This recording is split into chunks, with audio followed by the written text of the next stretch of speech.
Nous voici dans la première étape de la construction. La première étape consiste au terrassement.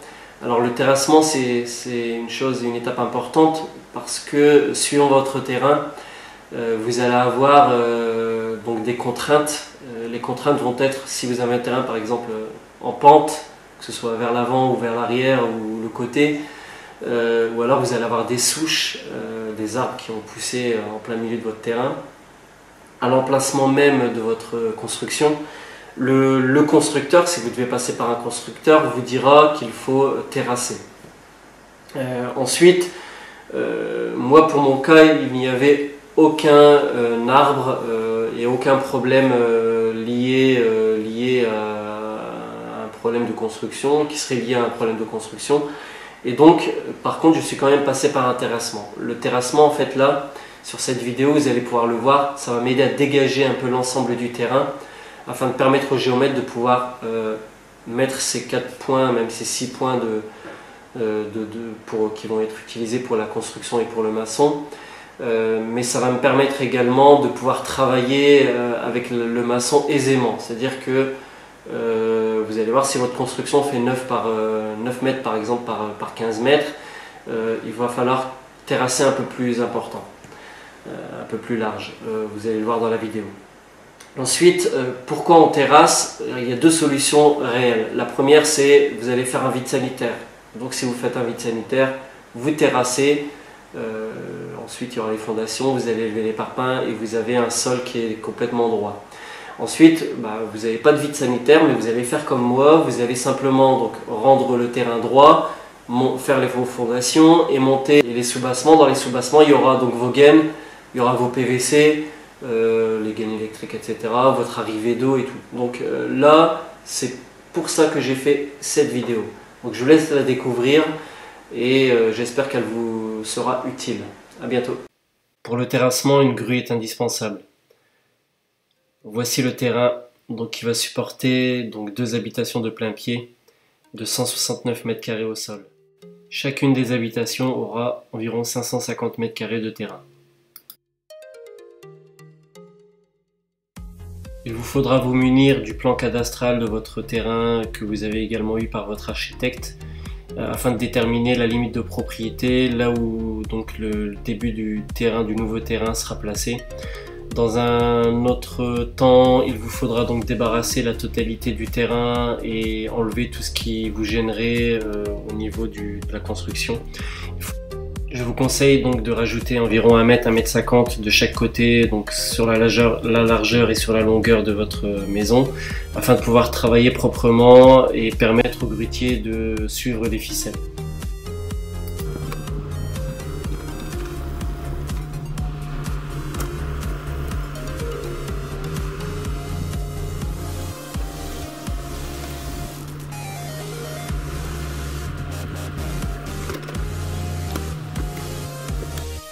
Pour mon exemple, donc moi j'ai une largeur de 9 mètres, donc 1 mètre 50 de chaque côté, donc c'est 3 mètres en tout, donc 9 plus 3, 12. Donc sur l'autre largeur également. Pour la longueur, j'ai 36 mètres 60 pour les 2 habitations, et donc j'ai rajouté 3 mètres, donc j'en suis à 39 mètres 50.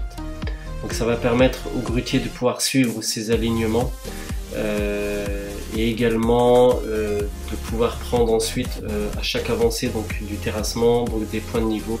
Pour la finition au niveau du terrassement, vous aurez besoin d'une lunette ainsi que d'un trépied. Donc le réglage de la lunette se fait en la fixant sur les trépieds, tout simplement, à la hauteur que vous le souhaitez. Vous aurez également besoin d'une règle qui sera numérotée.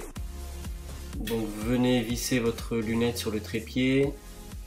Puis, pour le réglage, vous vous servez donc de chaque pied afin de vous rapprocher le plus possible du réglage du niveau, afin qu'il soit bien au centre. Lorsque vous vous en approchez, vous aurez certainement une petite manivelle à tourner légèrement pour pouvoir avoir le point le plus précis possible.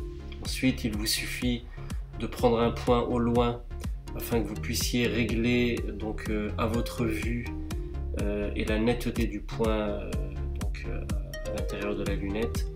Comme vous pouvez le voir sur cette vidéo, j'y ai mis simplement une petite caméra on voit verticalement et horizontalement un point.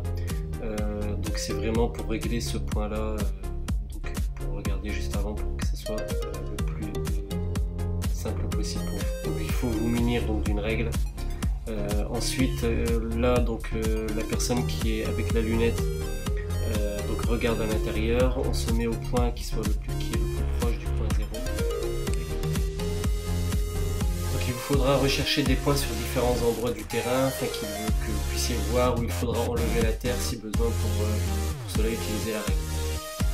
Donc la règle la voici, donc elle est numérotée en gradation comme un mètre à ruban ou un mètre simple. Donc pour cela le grutier ou la personne qui vous aide se met au loin avec la lunette et vous venez, donc il va regarder en fait sur votre règle le point qu'il aura préalablement réglé et il vous donnera donc la distance. En l'occurrence là on a trouvé au point 0 donc 113 et à l'endroit où on était sur ce point là donc 121. Donc il aura fallu enlever 8 cm de terre supplémentaire.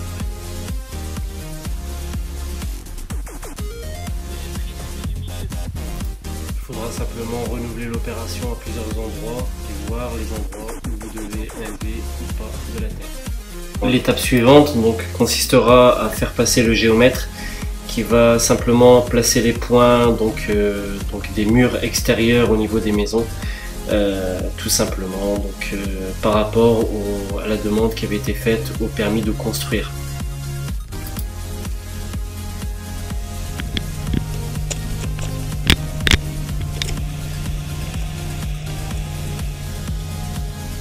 Voici une petite vue donc directement de l'intérieur de la grue, où on peut voir le grutier donc qui s'attelle à enlever donc les terres.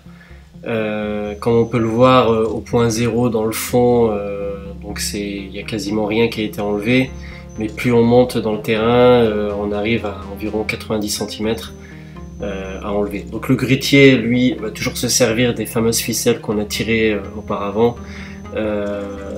Mais aussi à chaque fois qu'il avance, il regarde au niveau des points avec la lunette et ça permet d'avoir un terrain qui soit suffisamment plane, soit pour faire un vide sanitaire, soit dans mon cas simplement pour retirer les terres et pouvoir travailler correctement par rapport à ce que je veux exactement.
Alors vous remarquerez que là il y a une chaise qui a été posée et qui a un point, donc un piquet orangé qui a été mis quasiment là où le grutier est en train d'enlever. Donc c'est le géomètre qui était passé parce que j'avais une petite erreur au niveau de la longueur à décaisser.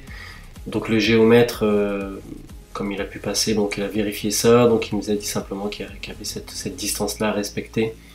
Donc la chaise étant posée, donc le piquet a pu être enlevé sans problème. Donc là le grutier, donc on va regarder avec le maçon l'endroit exact de où le mur commencera et donc où la fondation doit s'arrêter.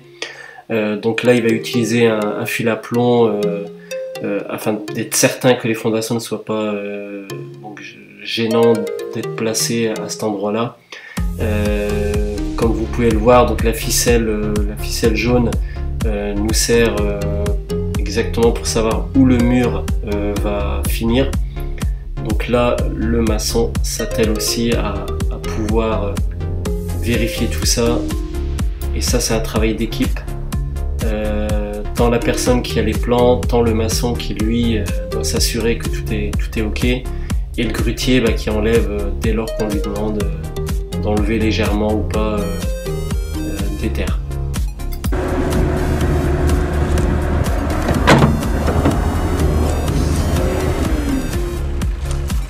C'est bon? Je pense l'angle, tout petit peu l'angle, en bas. Là c'est bon, c'est nickel. Là un petit peu là, ouais. Vérifiez. Non, là c'est bon, non. D'accord. Là c'est bon. Ouais. Ça avec son petit petit. Ouais, l'angle pareil.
Merci d'avoir visionné cette vidéo. J'espère qu'elle vous aura été utile. N'hésitez pas à liker, n'hésitez pas à me poser des questions, j'y répondrai avec plaisir. N'hésitez pas à la partager sur les différents réseaux sociaux. Alors je vous dis à bientôt pour l'étape numéro 2, le passage du géomètre.